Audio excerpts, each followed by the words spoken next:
Assalamualaikum warahmatullahi wabarakatuh.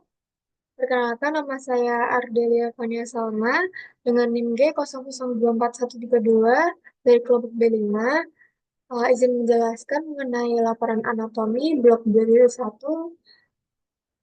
Soal yang pertama yaitu jelaskan secara runtut mekanisme ereksi dan ejakulasi. Nah, mekanisme ereksi ini disebabkan atau dikendalikan oleh sistem saraf parasimpatis. Ejakulasi dikendalikan oleh sistem saraf simpatis. Jadi, apa yang memicu ereksi? Jadi, ereksi ini dapat terjadi dengan dua cara, baik dengan rangsangan fisik pada penis atau alat kelamin yang disebut ereksi refleks, atau dengan menjadi terstimulasi secara emosional oleh pikiran yang disebut ereksi psikogenik. Nah, ketika terjadi, itu memicu beberapa area spesifik di otak untuk mengaktifkan bagian tertentu dari sumsum tulang belakang, wilayah sakral segmen 2 hingga S4. Nah, pelvic nerve yang keluar dari wilayah sakral 2 sampai S4 akan menginervasi pembuluh darah tertentu yang terletak di dalam corpus cavernosa. Nah, ini dapat menginervasi sedikit corpus spongiosum, akan tetapi corpus spongiosum tidak akan terlalu terisi karena tugas utamanya adalah menjaga uretra tetap terbuka selama ejakulasi. Nah, saraf parasimpatis yang keluar dari wilayah segmen tulang belakang akan melepaskan asetylkolin. Nah, asetylkolin ini mengangkat reseptor muskarinik pada sel endotel yang mengaktifkan enzim nitric oxide sintase. Nitric oxide sintase akan mengubah asam amino arginin menjadi citrulline dan nitric oxide. Nah, nitric oxide berdifusi ke dalam sel autopolos di dekatnya dan mengaktifkan enzim spesifik yang tertanam di membran sel. Guanolit siklase itu merupakan enzim spesifiknya yang akan mengubah molekul GTP menjadi cGMP. Nah, siklik GMP ini akan bekerja dan membantu mengaktifkan berbagai jenis enzim lainnya yang pada dasarnya enzim itu akan membuatkan sel otot polos menjadi rileks. Nah, jadi sebenarnya yang akan dilakukan oleh si GMP tersebut yaitu mengaktifkan saluran tertentu yang menyebabkan ion kalsium meninggalkan sel. Jika sel benar-benar kehilangan ion kalsium, jadi hiperpolarisasi yang menyebabkan otot polos rileks. Sebagai respons, terjadilah dilatasi pembuluh darah dan mulai melebar dan membesar yang memungkinkan korpus cavernosa mengembang dan terisi dengan darah. Nah, korpus cavernosa akan tumbuh dan menekan vena sehingga darah bisa keluar dengan lebih banyak darah yang masuk tapi sangat sedikit darah yang keluar dari penis sehingga ereksi dapat dipertahankan. Kemudian untuk mekanisme ejakulasi, jadi ketika berhubungan seks atau mengalami rasa seksual, tubuh akan mengirimkan impuls ke sumsum tulang belakang dan otak. Nah, ketika mencapai puncak atau puncak rasa seksual, sinyal-sinyal tersebut dikirim ke bagian sumsum tulang belakang yang disebut spinal ejaculatory center. Jadi, ejakulasi sebenarnya adalah refleks konstitusi yang dapat dikendalikan secara sadar. Ejakulasi memiliki dua fase, yaitu fase emisi dan fase ekspulsi. Yang pertama adalah fase emisi. Fase ini dimulai dengan penutupan leher kandung kemih untuk mencegah aliran balik ejakulasi. Sperma didorong dari epididymis ke vas deferens melalui kontraksi otot polos. Sperma kemudian berjalan melalui korda spermatika menuju ductus ejakulasi, tempat ia bercampur dengan larutan K fruktosa dari vesika seminalis. Saat campuran melewati prostat, cairan basah disekresikan yang nantinya akan mengentalkan cairan dan melindungi sperma dari kondisi asam di saluran reproduksi wanita. Akhirnya, air mani melewati kelenjar bulbo uretral yang melepaskan cairan yang melumasi lubang uretra dan membesarkan sisa-sisa urin. Kontrol saraf emisi berasal dari tulang belakang kolumbalis di T10 hingga L2. Inilah yang akan mengkoordinasikan tindakan melalui serat eferensi matis. Serat-serat ini bergabung membentuk plexus hipogastrika superior sebelum mencapai organ target seperti leher kandung kemih, prostat, vesicula seminalis, dan vas deferens. Kemudian melalui tahap kedua dari ejakulasi yaitu ekspulsi. Ekspulsi ini terjadi melalui aksi ritmik leher kandung kemih, interuretra eksternal, uretra, dan otot lurik bulbus spongiosum dan panggul yang mendorong air mani yang melalui uretra. Proses ini dimediasi oleh sistem saraf somatik. Interuretra eksternal mengendur, diikuti oleh kontraksi klonik prostat, otot bulbocavernosus, ischiocavernosus, levator ani, dan otot perineum transversus. Kontrol neuroanatomis, els- kontrol neuroanatomis eksklusi bergantung pada lengkung refleks di sumsum tulang belakang. Input sensorik dari cabang perineum saraf pudendus menerima sinyal dari serat saraf di sepanjang penis. Sedang pada neuron motorik pudendal dan interneuron spinalis. Ini berkomunikasi dengan sumsum tulang belakang thoracolumbalis T10 hingga L2 untuk memicu emisi. Kemudian soal nomor 2, jelaskan secara runtut anatomi dari organa genitalia feminima eksterna. Ini merupakan gambaran dari organ eksterna dari wanita. Yang pertama adalah mas pubis. Jadi mas pubis itu merupakan area kulit menonjol yang menutupi sifisis osis pubis. Nah, pubis ini merupakan rambut. Jadi di sini ada sifisis pubis, kemudian ya mas pubis ini menutupi tulang sifisis pubis. Kemudian yang kedua ada glans clitoris. Nah, glans clitoris ini merupakan organ erektil yang homolog dengan glans penis pria. Kemudian di sini ada preputium clitoridis, di sini ada commissura labiorum anterior, kemudian ada rima pudendi, ada frenulum clitoridis, ada OUE atau ostium uretra externum, dia tempat keluarnya urin, kemudian ada labium minor. Jadi labium minor tuh yang ini yang labium majus. Jadi labium minor merupakan kelipatan yang tidak mengandung lemak dan kulit yang tidak berambut. Nah, dia terletak di antara kedua labia majora, kedua labia mayor. Nah, labia minora ini akan membatasi bagian lateral dari OUE dan orifisium vagina. Nah, pada wanita yang sudah pubertas, akhiran posterior dari labia minora dextra et sinistra akan berhubungan membentuk frenulum labiorum pudendi atau faucet. Nah, akan membentuk ini. Kemudian ada labium mayor. Labium mayor merupakan pelipatan kulit yang menonjol yang membentang ke arah caudodorsal dari mons pubis. Homolog dengan skrotum pria, ke arah anterior dan posterior, labium majora dexter et sinister akan saling bertemu bentuk commissura labiorum anterior et posterior.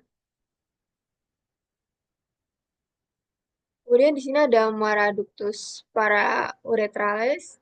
Di sini ada vestibulum vagina. Jadi vestibulum vagina itu merupakan ruang yang dikelilingi labium minus yang menjadi muara ostium uretra, ostium vaginal, dan ductus glandula vestibularis mayor dan minor. Kemudian di sini ada ostium vagina, ada muara glandula vestibularis, ada tarantula hymenalis. Jadi em, himen itu merupakan selaput mukosa yang kaya akan pembuluh darah. Nah, tidak semua wanita itu ada himen. Nah, himen ini juga ada berbagai macam jenis. Nah, Tarantula hymenalis itu merupakan sisa-sisa himen yang sudah rusak akibat kotus. Nah, apabila himen itu ruptur, terlihat penonjolan kecil-kecil di pinggir vagina itu lain disebut tarantula hymenalis. Kemudian ada juga kondisi di mana himen itu tidak memiliki lubang sehingga darah menstruasi tidak bisa keluar. Nah, itu dinamakan himen imperforata. Ini ada fossa vestibuli vagina, kemudian ada frenulum labiopudendi, kemudian commissura labiorum posterior, kemudian di sini ada raphe perineum, kemudian di sini ada anus. Nah, glandula vestibularis mayor atau glandula Bartholin ini itu merupakan glandula yang homolog dengan glandula bulbo erectus pada pria. Nah, setiap glandula mempunyai ductus yang akan bermuara tepat di sebelah lateral pada cekungan di antara dua labia minora. Nah, oh iya, jadi di bagian labia minor itu ke arah anterior setiap labirin terbagi menjadi lapisan atas dan lapisan bawah. Nah, lapisan atas itu akan berjalan di atas klitoris, kemudian membentuk pelipatan yang saling bertemu, membentuk tutup dari glans klitoridis yang disebut prepucium klitoridis.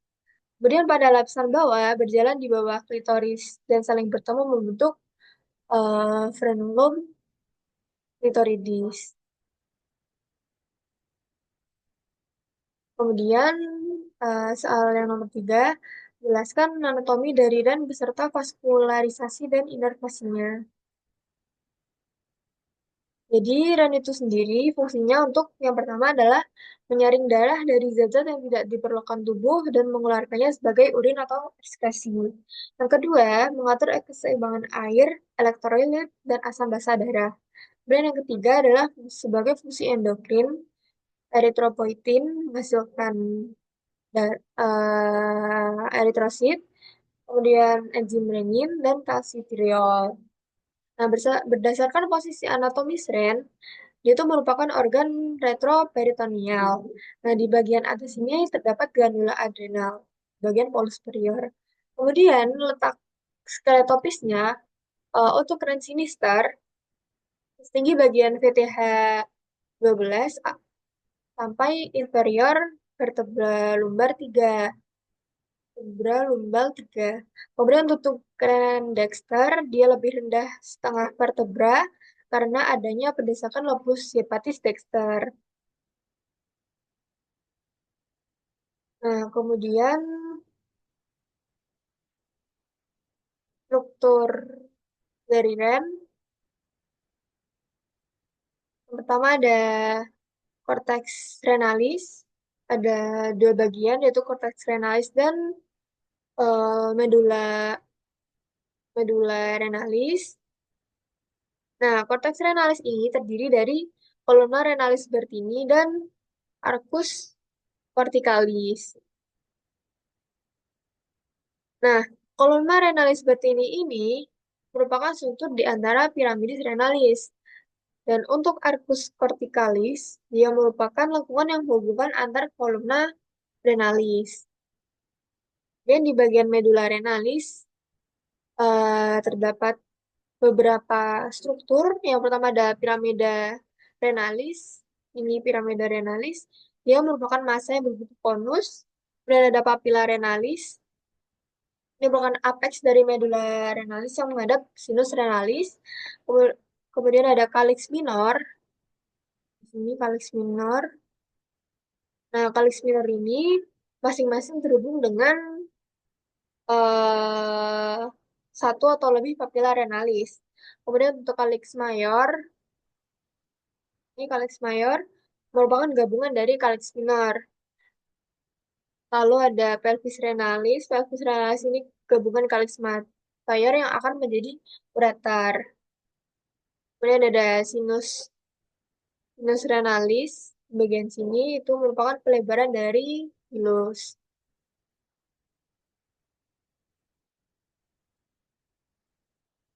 Nah, setelah itu, jadi di ginjal ini ada yang namanya lapisan pembungkus dan fiksator dari REN. Nah, lapisan pembungkusnya itu apa aja? Yang pertama ada dari profunda ke superficial, itu ada kapsula fibrosa, kemudian ada perirenal fat, perirenal fat, kemudian fascia renalis, dan terakhir adalah pararenal fat. Nah, untuk fiksatornya, jadi fiksator itu menyokong dan memfiksasi rem agar tetap pada tempatnya. Itu ada tiga, yang pertama ada fascia renalis, ada arteri vena renalis, kemudian corpus adiposum atau pararenal dan perirenal fat. Nah, jadi kapsula fibrosa itu pembungkus yang meliputi ren langsung, dia melekat erat pada permukaan luar ren.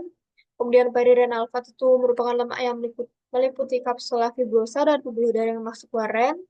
Kemudian ada fascia renalis, dia merupakan lapis membranosa yang terletak di luar perirenal fat, ren dan glandula suprarenalis yang membungkus ren glandula adrenal bagian depan.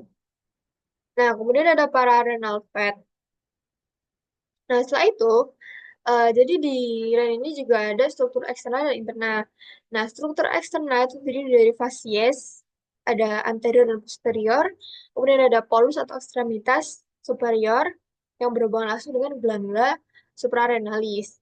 Kemudian ada margo, ada lateral sama medial. Nah, yang lateral ini dia membentuk konveks cembung, sedangkan yang medial bagian cekungnya ini terdapat hilus renalis yang berisi anterior, yang anternya berisi vena renalis, kemudian yang bagian media berisi arteri renalis, kemudian yang bagian posterior yaitu pelvis renalis. Kemudian ada vaskularisasi dari REN. Nah, hmm, ginjal ini divaskularisasi oleh dari aorta abdominalis, kemudian menuju arteri renalis, kemudian arteri renalis ini masuk lagi menjadi arteri segmentalis. Nah, arteri segmentalis ini kemudian eh, lebih masuk lagi menjadi interlobar arteri, arteri interlobaris. Nah, kemudian masuk lagi menuju menuju medula medula renalis tuh ada arteri arcuata, kemudian masuk ke korteks renalis tuh divaskularisasi oleh arteri interlobularis, kemudian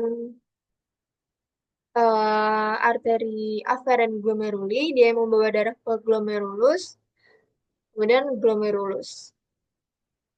Nah, setelah itu, uh, inervasi REN, jadi ginjal ini diinervasi oleh yang pertama ada plexus renalis. Jadi plexus renalis ini terdiri dari somatic afferent, simpatis, dan parasimpatis. Nah, somatic afferent ini diinervasi oleh nervi splagnicid thoracici, kemudian bagian simpatis itu oleh nervus splanchnicus major et nervus splanchnicus minor, kemudian bagian parasimpatis oleh nervus vagus. Nah, plexus renalis ini berhubungan dengan plexus testicularis. Drainase limfatiki masing-masing dan bermuara ke nodi aortiki lateralis atau lumbas di sekeliling pangkal arteri renalis. Sekian laporan yang dapat saya sampaikan. Apabila ada salah kata, saya mohon maaf. Wassalamualaikum warahmatullahi wabarakatuh.